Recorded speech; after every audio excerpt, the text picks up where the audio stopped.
Diabetes mellitus es el segundo tema preguntado dentro de lo que es el examen de recientado médico.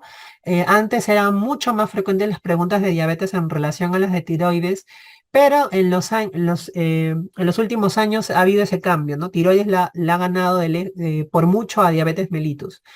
Si yo quisiera hacer un balance de qué preguntas vienen más en relación a diabetes mellitus en los últimos años, sobre todo van en relación a tratamiento y complicaciones, ¿no? Pero históricamente también ha venido un poco de diagnóstico, pero en los últimos años casi generalmente la mayoría va en relación a tratamiento y complicaciones de diabetes.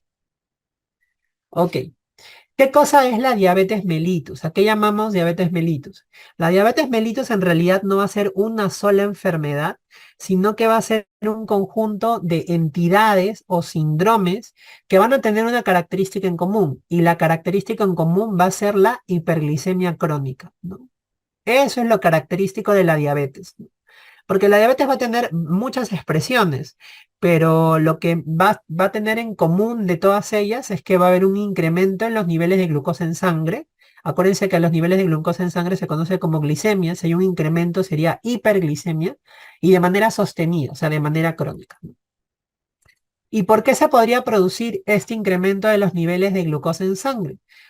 Esto se produce generalmente debido a un déficit, ya sea en la secreción y o acción de la insulina. Porque recuerden que en este caso, la estrella, la hormona estrella, la protagonista en el metabolismo de los carbohidratos, como la glucosa, es la insulina. Entonces, cualquier alteración en la secreción y o, porque pueden estar los dos presentes, acción de la insulina va a generar que la insulina no pueda actuar bien. La insulina lo que hace es que pues permite el ingreso de la glucosa hacia los tejidos, hacia los órganos para que puedan ser aprovechados. Entonces, si no hay insulina, la glucosa no puede pasar a los órganos y empieza a incrementarse los niveles de glucosa en sangre de manera sostenida. Esa es la característica de la diabetes mellitus, ¿no? Ahora, am, en cuanto a diabetes mellitus, hay un ente rector que es la Asociación Americana de Diabetes. La Asociación Americana de Diabetes da todas las directrices para poder hacer el diagnóstico y tratamiento de la diabetes, ¿no? De hecho, cada año saca guías. La última guía que ha salido el día de hoy, a las 10 de la mañana más o menos. Estaba revisando justo antes de dar la charla, si es que había salido la guía y hoy día salió que es la guía del 2024, ¿no? Porque ellos sacan en diciembre la guía que va a regir para todo el próximo año. Entonces, acaba de salir el día de hoy la guía que rige para todo el 2024, ¿no? Entonces, ¿por qué es importante esta guía? Porque nos da las directrices para más o menos ver qué cosa hay, ¿no? Obviamente, como ustedes comprenderán, es una guía muy larga de varios capítulos, así que no he tenido la oportunidad de revisarlo todo, pero sí, digamos más o menos los puntos o los tópicos más importantes que voy a traer a colación también en esta charla, ¿no? Entonces, una de las cosas que nos dice la Asociación Americana de Diabetes es que la diabetes se puede clasificar en distintos grupos. Entonces, se puede clasificar en cuatro grupos, que son la diabetes tipo 1, la diabetes tipo 2, la diabetes gestacional y otros tipos de diabetes donde entra un mix de varias causas, ¿no? La diabetes tipo uno, ya, la diabetes tipo uno se va a caracterizar porque hay una deficiencia absoluta de insulina por una destrucción autoinmune de la célula beta. Y voy a marcar un poquito esto de autoinmune porque pues en las últimas guías la Asociación Americana de Diabetes le está dando un poquito más realce a a la característica de autoinmunidad para poder clasificarlo dentro de, de este tipo de diabetes que se conoce como diabetes tipo uno, ¿no? Entonces, ¿qué es lo que sucede? Que el cuerpo empieza a fabricar sustancias, anticuerpos que atacan a la célula beta, a la insulina, a partes dentro de la estructura de esta para y la empiezan a destruir, se genera inflamación, se daña las células beta, que son las que producen la insulina, y de esta manera el paciente, su páncreas no produce insulina. Entonces, al no producir insulina, pues no tiene insulina y se produce la hiperglicemia crónica. Entonces, la característica de la diabetes tipo uno va a estar dado por el proceso autoinmune que destruye a la célula beta y eso lleva a que haya una deficiencia absoluta de insulina, o sea, no hay insulina para nada. La diabetes tipo 2, que es el otro tipo de diabetes, no, la diabetes tipo 2, se va a caracterizar básicamente ¿por qué? Porque va a haber alteraciones en la secreción de la insulina, ya, van a haber alteraciones en la secreción de insulina, pero que se van a relacionar principalmente ¿a qué? A resistencia a la insulina, ¿no? Entonces, ¿qué cosa es lo que quiere, lo que significa esto? Significa que el problema no es tanto que el páncreas no esté produciendo insulina, o que haya algo que destruya a la célula beta y haga que no se produzca insulina, no. La diabetes tipo 2 está en relación a que el páncreas produce insulina, tal vez no en la cantidad, digamos, que sea requerida, pero sí produce, sí hay cierta producción de insulina, pero que lo que va a marcar es que cuando la insulina quiere actuar en su receptor en la periferia, lo que va a generar es que haya una resistencia a la acción de insulina. Entonces la insulina va, se une a su receptor, pero no puede actuar de manera adecuada. A eso se llama resistencia a la insulina, ¿no? Y característicamente, esta resistencia a la insulina y diabetes tipo 2 se ha asociado a obesidad, ¿no? Sobre todo obesidad abdominal, es decir, la mayor cantidad de tejido adiposo, pero localizado a nivel abdominal visceral. Este tejido adiposo que se inflama y cuando se inflama genera sustancias que van a generar resistencia a la insulina, ¿no? Estos dos tipos de diabetes son los que más frecuente ustedes van a ver en su práctica clínica y de hecho son los que más se preguntan en los exámenes de recientado médico. Deben recordar que en el caso de la diabetes tipo 2, la diabetes tipo 2 representa o es la causa más frecuente de diabetes con un 80 hasta 90%, alguna literatura habla incluso hasta de 95, ¿no? 80-90% de los casos de diabetes mellitus en todo el mundo. Por eso la diabetes tipo 2 es la causa más frecuente de diabetes. En cambio, la diabetes tipo 1 la encontramos en un 5 a 10% de todos los tipos de diabetes. O sea, no es muy frecuente la diabetes tipo 1. La diabetes tipo 2 es muchísimo más frecuente, ¿no? Existe otro tipo de diabetes que es la diabetes gestacional. La diabetes gestacional es aquella diabetes que básicamente se va a caracterizar porque va a tener mayor preponderancia durante el segundo o tercer trimestre de la gestación en una persona o en una mujer que no ha tenido diabetes mellitus previos. En aquella mujer en lo que yo estoy seguro que antes de la gestación no ha tenido este diagnóstico de diabetes y que de repente se empiezan a elevar los niveles de glucosa característicamente durante el segundo tercer trimestre de la gestación, ¿no? Esta diabetes de tipo gestacional, ustedes lo van a ver o lo van a discutir en la parte de obstetricia, así que no vamos a hablar mucho, no vamos a hablar de ella en esta oportunidad porque lo van a ver o lo han visto en obstetricia. Pero lo que sí podríamos decir es que la diabetes gestacional es importante. ¿Por qué? Porque la diabetes gestacional termina siendo un factor de riesgo para el desarrollo de diabetes mellitus tipo 2. O sea, eso quiere decir que muchas gestantes que han desarrollado diabetes gestacional, con el paso del tiempo tienen un incremento mayor de riesgo para hacer esta diabetes tipo 2 que se relaciona con resistencia a la insulina, con alteraciones en la secreción de insulina, ¿no? Existen otros tipos de diabetes que son diabetes mucho menos frecuentes, ¿no? Mucho menos frecuentes, que básicamente son más de la evaluación del especialista, del endocrinólogo, pero vamos a comentar un poquito alguna de ellas, ¿no? Por ejemplo, están dentro de estos otros tipos de diabetes, las diabetes monogénicas, ¿no? Las diabetes monogénicas, donde por ejemplo vamos a encontrar dentro de ella a la diabetes MODY, ¿no es cierto? La diabetes neonatal, ¿no? Em, la diabetes MODY es un tipo de diabetes en las cuales hay alteración básicamente en un gen puntual, ¿no? O sea, hay un gen específico el cual se va a alterar, ¿no? Y generalmente lo que va a producir este tipo de diabetes MODY es que haya una alteración en cuanto a la secreción de la insulina. Em, pero, pero este tipo de diabetes generalmente suele dar como característica hiperglicemias leves, o sea, no son incrementos de glucosa muy marcados, ¿no? E incluso muchos pacientes a veces pueden controlarse con dieta o pueden necesitar el uso de algunos fármacos, pero no es una diabetes generalmente que se asocie a niveles muy elevados de glucosa, ¿no? Las diabetes MODI más frecuentes generalmente van a ser la diabetes MODI de tipo 2, perdón, la diabetes MODI de tipo 2 y la diabetes MODI de tipo 3. La diabetes MODI de tipo 2, que está asociada a la alteración en el gen de la glucoquinasa, y la tipo 3, que la alteración está en el gen del factor nuclear hepático 1 alfa, ¿no? Generalmente estos genes, ¿no? Están asociados con, con el funcionamiento de la célula beta, y obviamente al estar alterados lo que hacen es que no haya una adecuada función de la célula beta y por tanto eso es lo que genera la alteración de la secreción de la insulina, ¿no? Entonces, un poquito para comentarles acerca de estas diabetes de tipo MODI, ¿no? Usualmente este tipo de diabetes se presenta de forma temprana también, ¿no?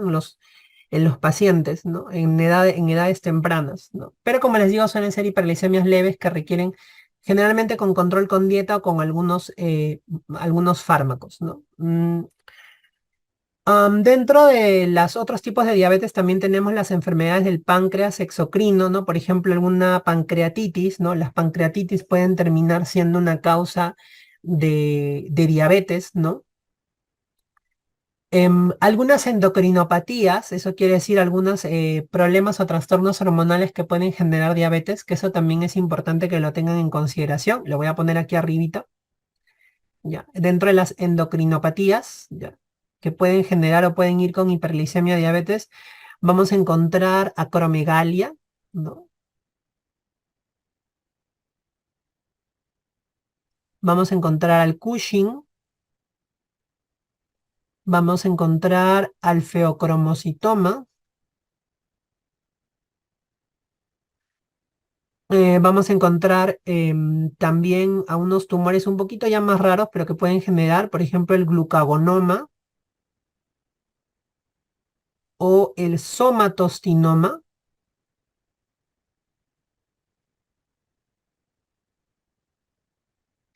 Vamos a encontrar que en menor grado pueden presentarse también en las tirotoxicosis y en el hiperaldosteronismo primario. Entonces, vuelvo a repetir, endocrinopatías asociadas a diabetes e hiperglicemia, acromegalia, Cushing, feocromocitoma, glucagonoma, somatostinoma, las tirotoxicosis y el hiperaldosteronismo primario, ¿no? Estos dos últimos en menor grado. Los 5 primeros son los que suelen tener mayor alteración de la glucosa, ¿no? Característicamente estas alteraciones, em, uno se producen por un exceso en hormonas que básicamente pueden alterar el metabolismo de la glucosa, ¿no? De acromegalia, Cushing y feocromocitoma vamos a hablar un poquito más a detalle, y también de glucagonoma y somatostinoma. Tirotoxicosis ya hemos hablado y hiperaldosteronismo también vamos a comentar un poquito ahora, ¿no? Entonces, ¿qué es lo que pasa? La alteración o el exceso de alguna de estas, perdón, en estas patologías lo que hay exceso de algunas hormonas, que son hormonas responsables o que pueden producir cuando se encuentra en exceso esta hormona, pueden producir un incremento en los niveles de glucosa. Entonces lo pongo aquí de todas maneras, aunque luego vamos a comentar de cada uno de estos, ¿no? Algunos en mayor o menor grado, dependiendo de qué tan frecuente les pueden preguntar o no esto, ¿no?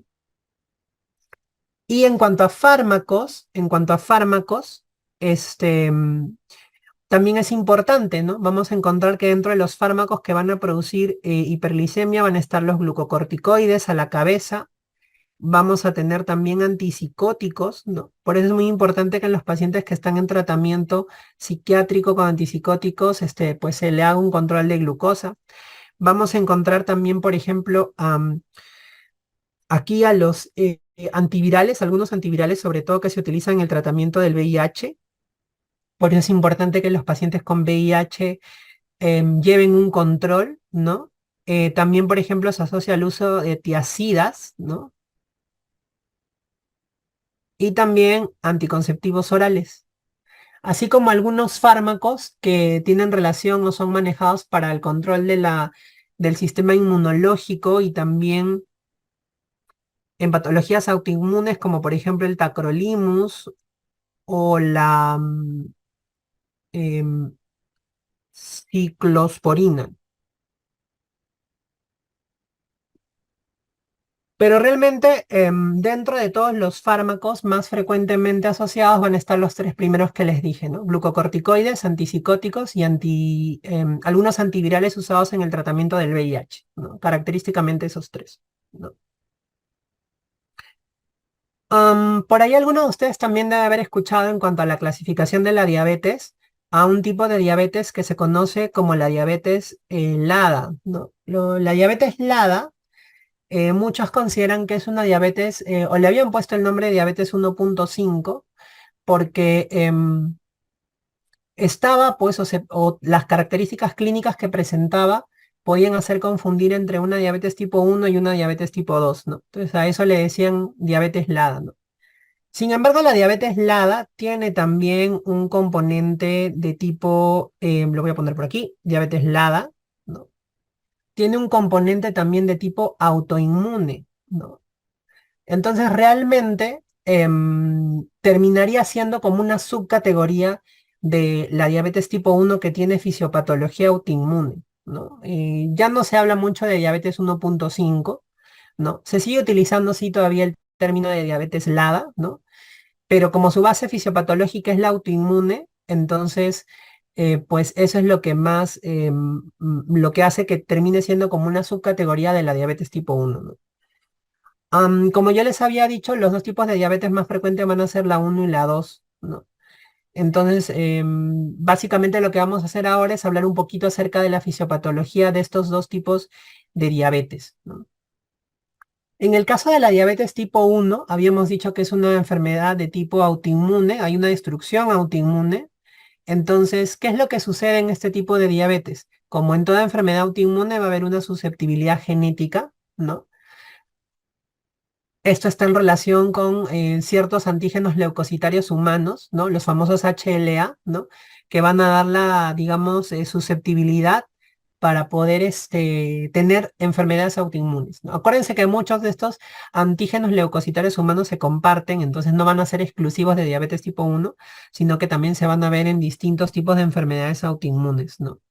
Pero ustedes saben que no basta solamente que haya la susceptibilidad genética, sino que tiene que haber un factor desencadenante que vendría a ser como un gatillo, que puede ser un virus, pueden ser factores dietéticos o toxinas, ¿no? Dentro de los virus, por ejemplo, es conocido para la diabetes tipo 1, por ejemplo, el virus de la parotiditis como un factor desencadenante o gatillante en el paciente que tiene una susceptibilidad genética. Dentro de los factores dietéticos, por ejemplo, se habla de la exposición al gluten, la exposición temprana al gluten, que también puede generar o gatillar el proceso autoinmune, ¿no?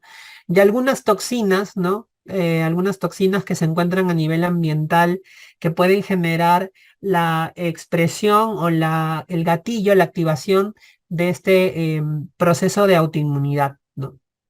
Entonces, la unión de la susceptibilidad genética en una persona con el gatillo hace que empiece a haber autoinmunidad humoral, ¿no? ¿Qué cosa significa autoinmunidad humoral? Significa la secreción de autoanticuerpos, ¿no? Entonces, se empiezan a formar autoanticuerpos, ¿no? Que van a atacar a la célula beta, ¿no? ¿Cuáles son los autoanticuerpos más frecuentes? Vamos a tener los antieslotes, ¿no? Específicamente contra una tirosinasa de la célula que se encuentra dentro de la célula beta, que son los famosos anticuerpos IA2, ¿no? Vamos a encontrar los anticuerpos antiinsulina, ¿no? Y vamos a encontrar también los anticuerpos anti-GAT65, ¿no? El anti-GAT65, el GAT es la glutamato descarboxilasa, ¿no? La glutamato descarboxilasa es una enzima también de la célula beta y entonces Este tipo de antigat, que se denomina antigat 65, es uno de los que se mide, ¿no? De hecho, el antigat 65 suele ser el que con más frecuencia se pide en la práctica clínica, pero también solimos pedir antiislotes, antiinsulina, ¿no? También hay un anticuerpo que no está colocado acá, pero lo voy a agregar, que es el anticuerpo contra un transportador de zinc, ¿no? Que es el transportador de zinc 8, ¿no? Anti-zinc T8, ¿no? Anti-zinc T8, que es otro anticuerpo que se puede ver en los pacientes que tienen diabetes mellitus tipo 1, ¿no? Entonces, ¿qué es lo que pasa? Empiezan a crearse estos anticuerpos, atacan a la célula beta, atacan a la insulina, y lo que yo voy a ver es que se va a producir un proceso inflamatorio, ¿no? Se va a generar una insulitis, ¿no? Una insulitis, ¿qué cosa quiere decir? Una inflamación de la isla. ¿Una inflamación de qué isla? Del islote de Langerhans, ¿no? Y esto se va a agravar porque a la autoinmunidad humoral vamos a encontrar una infiltración de linfocitos T y macrófagos, ¿no? Entonces se va a producir verdaderamente no solamente un proceso de inflamación, sino también un proceso de destrucción del islote de Langerhans, que va a terminar produciendo una injuria de la célula beta, ¿no? Un daño de la célula beta. Entonces vean cómo ustedes cuando empieza a producirse este tipo de alteración voy a encontrar una disminución. ¿En cuanto a qué? En cuanto a la masa de las células beta, ¿no? Entonces voy a encontrar una disminución en cuanto a la población de células beta, de tal manera que cuando llegue a un determinado punto, lo que yo voy a encontrar es que el compromiso de la célula beta va a ser tal que van a empezar a haber algunas alteraciones en cuanto a la secreción de la insulina, compromiso en la secreción de insulina. En un inicio este compromiso no va a ser tan marcado y es por eso que va a generar pequeñas alteraciones en los niveles de glucosa que se conocen como prediabetes, que ahora lo vamos a ver luego, ¿no? Pequeñas alteraciones. Pero luego rápidamente vamos a ir a un compromiso ya marcado de los niveles de insulina, o el compromiso de la célula beta que hace que no se produzca suficiente cantidad de insulina y que se genere diabetes, ¿no? Generalmente cuando se inicia la clínica como tal, ¿no? De diabetes, se dice que tiene que haber un compromiso de aproximadamente un 90% de los islotes de Langerhans, ¿no? O sea, debe haber un compromiso tal del 90% de la masa celular beta para que sea tal la deficiencia de insulina que genere una diabetes verdaderamente, ¿no? Entonces, vamos a ver que el proceso es realmente lento, ¿no?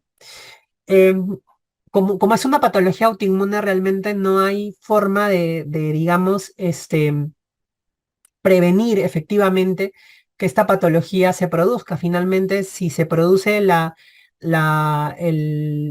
si la paciente tiene la susceptibilidad genética y tiene el factor gatillante, se va a producir la autoinmunidad. En los últimos años se han intentado crear fármacos, de hecho hay ahí un fármaco que se ha demostrado que puede reducir, digamos, la progresión, o sea, retardar la progresión hacia diabetes, pero finalmente la mayor parte de pacientes terminan llegando a diabetes, ¿no? Entonces eso es lo que hay que tener en consideración con esta enfermedad, que básicamente es una patología que no va a poder ser reversible por el componente autoinmune que tiene, ¿no? En el caso de la diabetes tipo 2, como habíamos hablado, la diabetes tipo 2 básicamente está en relación con lo que es la resistencia a la insulina, ¿no? Es lo característico, digamos, ¿no? Pero vamos a ver que no todo es resistencia a la insulina, ¿no? Pero en relación al mecanismo fisiopatológico tradicional, porque es el mecanismo fisiopatológico tradicional, ¿qué es lo que podemos decir respecto a este? ¿No? Yo les había dicho que generalmente el proceso de resistencia a la insulina está en relación con la obesidad abdominal, ¿no? Entonces, ¿qué es lo que pasa cuando una persona tiene una mala dieta, ¿no? Tiene una mala dieta, una mala alimentación o es sedentario, ¿no? Entonces, todo eso lleva a qué cosa, ¿no? Todo eso lleva a que haya un incremento en el porcentaje de grasa corporal, sobre todo a nivel abdominal. Entonces, ¿qué es lo que sucede a nivel del tejido adiposo visceral, del tejido adiposo que está en la zona abdominal, ¿no? Cuando existe una gran cantidad de tejido a ese nivel, ese tejido se inflama y ese tejido lo que va a generar son citoquinas proinflamatorias como factor de necrosis tumoral, ¿no?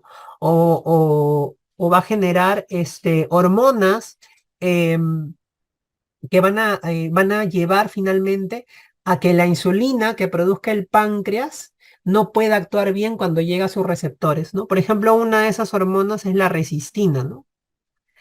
Entonces, factor de necrosis tumoral, resistina, todas estas que son secretadas por el tejido adiposo visceral inflamado, van a hacer que cuando la insulina quiera actuar en sus receptores a nivel de los tejidos periféricos, esto no pueda darse, ¿no? Entonces, ¿qué es lo que sucede de esta manera? Se va a producir la resistencia a la insulina. Entonces, verán ustedes que al inicio de la enfermedad, lo primero que vamos a encontrar es que va a haber un incremento en la resistencia a la insulina condicionada por la obesidad abdominal, ¿no es cierto?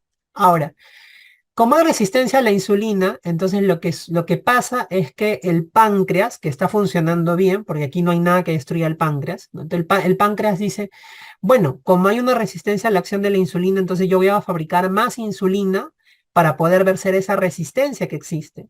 Entonces, ¿qué es lo que sucede? En un inicio de la enfermedad, lo que yo voy a tener es un incremento a la par de los niveles de insulina. Entonces, al inicio, antes que se empiece a producir cualquier alteración, va a haber un hiperinsulinismo compensatorio, ¿no? Va a haber un hiperinsulinismo compensatorio.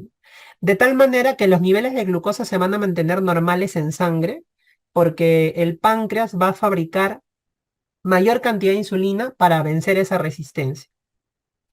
De hecho, este hiperinsulinismo yo lo puedo ver en algunas personas de manera clínica, ¿no? Por ejemplo, a través del hallazgo de la cantosis nigricans, ¿no? Que la cantosis nigricans es una expresión de este hiperinsulinismo, resistencia a la insulina, ¿no? Que es esa coloración oscura que hay en el cuello, en las axilas, en las ingles, ¿no? En las zonas de pliegue, donde hay un engrosamiento de la piel y una coloración oscura, como si estuviera negrito, como si el paciente no se hubiera aseado bien, ¿no? Que se ven estos pacientes. Y de la misma manera, junto con la acantosis nigricans, la presencia de acrocordones, ¿no? Los acrocordones son estas como lunarcitos de carne que le dicen algunos pacientes, ¿no? Que están asociados también a la misma acantosis nigricans, ¿no? Entonces, son signos clínicos, por ejemplo, que nos hablan de resistencia a la insulina y hiperinsulinismo, ¿no? Entonces, ustedes van a encontrar, ustedes pueden ver pacientes con estas características y tú le mides la glucosa y está normal. ¿Por qué? Porque a lo mejor están en esta etapa de la enfermedad, ¿no? Que en donde hay resistencia a la insulina, pero el cuerpo responde fabricando mayor insulina para poder vencer esa resistencia, ¿no? Ahora, ¿qué sucede? Llega un punto determinado, ¿no? Llega un punto determinado en donde ya el páncreas ya no puede dar más. Entonces dice, el páncreas ya no puede fabricar más insulina para vencer la resistencia. Y la resistencia continúa. Entonces, ¿qué es lo que sucede? Empieza a elevarse la glucosa. Entonces, ven ustedes que en un inicio lo que se eleva con mayor frecuencia va a ser la glucosa postprandial, ¿no? Y luego, conforme avanza la enfermedad, la resistencia a la insulina siempre se mantiene, ¿no? Pero vean ustedes que la insulina, el páncreas ya se empieza a agotar. Entonces, la secreción de insulina del páncreas empieza a minorarse. ¿Y qué es lo que empieza a suceder? La glucosa en ayunas también se empieza a incrementar, ¿no? En un inicio, la elevación de la glucosa va a ser ligera, pequeña, no tan alta. Entonces, se va a hablar de una prediabetes inicialmente. Y luego, cuando el paciente ya eleve sus valores de glucosa a valores mucho mayores, de acuerdo a los puntos de corte que vamos a ver luego, se va a decir que el paciente tiene diabetes, ¿no? La diabetes se presenta cuando ya la resistencia a la insulina es tal que el páncreas ya no puede compensar y que incluso ha declinado su secreción de insulina, ¿no?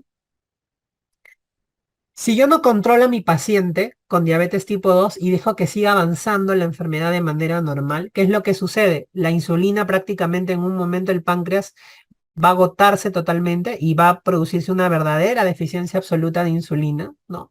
Con el paso del tiempo. Y el paciente va a tener niveles de glucosa muy descontrolados que van a llevar a que hayan complicaciones asociadas a la hiperglicemia, ¿no?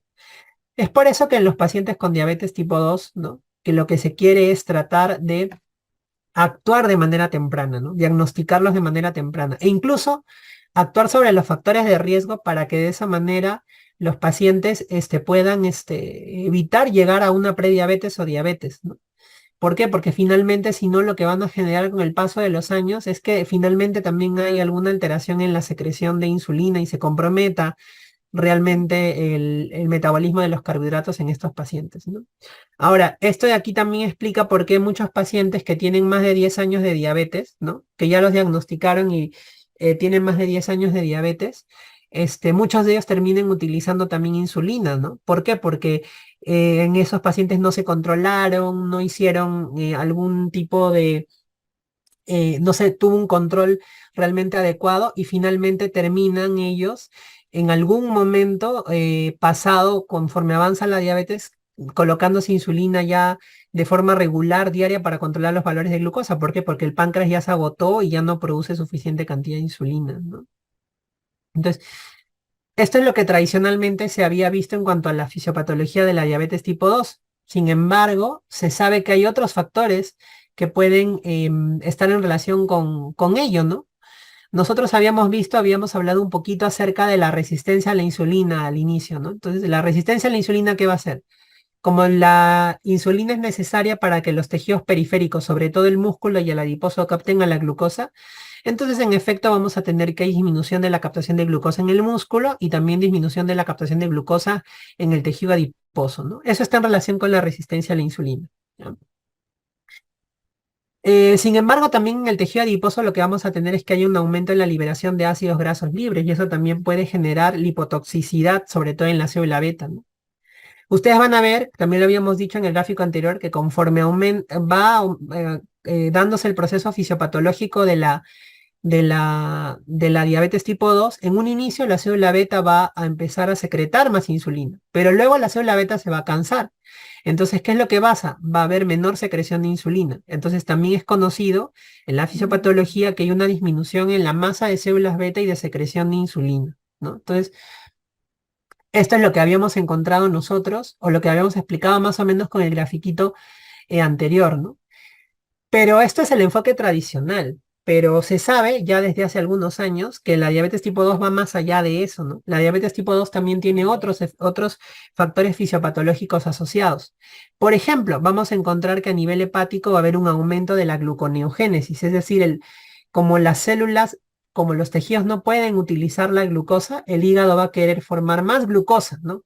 ¿Por qué? Porque el tejido muscular, el tejido adiposo le dice, oye, a mí no me está llegando glucosa. Entonces el hígado dice, yo voy a fabricar más glucosa. Y acuérdense que gluconeogénesis, como vimos en bioquímica, significa formar glucosa de nuevo a partir de otros compuestos. Entonces utiliza aminoácidos, utiliza el glicerol de los triglicéridos, utiliza el lactato para poder generar glucosa a partir de ello, ¿no? Entonces, eso también que lleva a que haya mayor hiperglicemia, ¿no? ¿Qué más se ha visto en estos casos? Se ha visto que los pacientes con diabetes no solamente tienen fallo en la célula beta, sino también tienen una alteración en la célula alfa. Entonces se ha visto que hay un aumento de secreción de glucagón por parte de la célula alfa, ¿no? Entonces eso genera también que haya un mayor incremento en los niveles de glucosa. También se ha visto que los pacientes con diabetes tipo 2 tienen disminución del efecto incretina, ¿no? ¿Se acuerdan ustedes bueno, en la clase de bases de endocrino hablamos un poco acerca de incretina, del efecto incretina, ¿no? Las incretinas son estas hormonas intestinales, ¿no? Que son el famoso GIP y el GLP-1, ¿no? Que son hormonas que se van a secretar cuando la glucosa llega al intestino, ¿no? Cuando la glucosa llega al intestino, esto es captado em, por células especializadas endocrinas que secretan el HIP y el GLP-1, ¿no? El polipéptido inhibitorio gástrico y el péptido similar al glucagón de tipo 1, ¿no? ¿Y qué hacen este HIP y el GLP-1? Van hacia el páncreas y permiten que el páncreas secrete mayor cantidad de insulina, ¿no? Y en el caso del GLP-1 también produce saciedad y produce menor secreción de glucagón por las células alfa, ¿no? Entonces, ¿qué es lo que pasa? Esto es lo que sucede normalmente en cualquier persona, pero en un paciente que tiene diabetes tipo 2 hay una disminución del efecto incretina. Entonces se pierde este plus, este beneficio que se tenía de secretar este tipo de hormonas que podrían ayudar también a que haya una mayor secreción de insulina, una mayor saciedad y una menor secreción de glucagón, ¿no? Se pierde este efecto protector, ¿no? También que se ha visto, que puede haber disfunción de algunos neurotransmisores, de tal manera que los pacientes que tienen diabetes terminan teniendo una desregulación en la saciedad y entonces son pacientes que tienden a comer de manera constante, ¿no? Y eso también lleva finalmente a que haya un mayor aporte de carbohidratos y mayor hiperglicemia. Y por último, vamos a ver que también puede haber cambios a nivel del riñón, en donde va a haber un incremento en la reabsorción de glucosa, ¿no? Entonces ustedes dirán, ¿qué? pero ¿para qué el riñón va a querer reabsorber más glucosa si ya hay demasiado glucosa en la sangre en un paciente con diabetes, ¿no? Pero precisamente parece algo paradójico, pero es algo que sucede, ¿no? Pareciera como que si esa glucosa que no puede ser utilizada por las células, hiciera que también el riñón diga, yo voy a absorber más glucosa porque el tejido muscular, el tejido adiposo no están recibiendo glucosa, entonces yo voy a reabsorber más glucosa para poder aportarles más, ¿no? Entonces, pareciera que, aunque parezca contradictorio y no tendría por qué haber mayor captación o mayor absorción de glucosa, termina habiendo mayor absorción de glucosa, ¿no? Además, recuerden ustedes que cuando se pasa cierto umbral en los niveles de glucosa en sangre, usualmente más de 180 miligramos por decilitro, también se empieza a perder glucosa por la orina, ¿no? Y entonces al perderse glucosa por la orina, también el riñón a nivel del túbulo contorneado proximal reabsorbe obviamente mayor cantidad de glucosa. Entonces ven ustedes que en el caso de la diabetes tipo 2, que era antes solamente la fisiopatología en relación a resistencia a la insulina, termina siendo un poquito más compleja la fisiopatología de esta enfermedad. Y esto es importante porque estos 8 factores que ustedes ven aquí los expuso un endocrinólogo, diabetólogo hace ya varios años, que es el doctor De Fronzo, por eso se le llamó el octeto de Fronzo. Luego se sacaron algunos componentes más y se habla incluso ahora de hasta 10 factores en relación a la fisiopatología de la diabetes, donde entra también a tallar otros factores adicionales, ¿no? Pero vemos que la fisiopatología de la diabetes termina siendo muy compleja. Y lo interesante de todo esto es que se están creando fármacos o se crean fármacos que actúan a los distintos niveles de esta fisiopatología de la diabetes tipo 2, ¿no?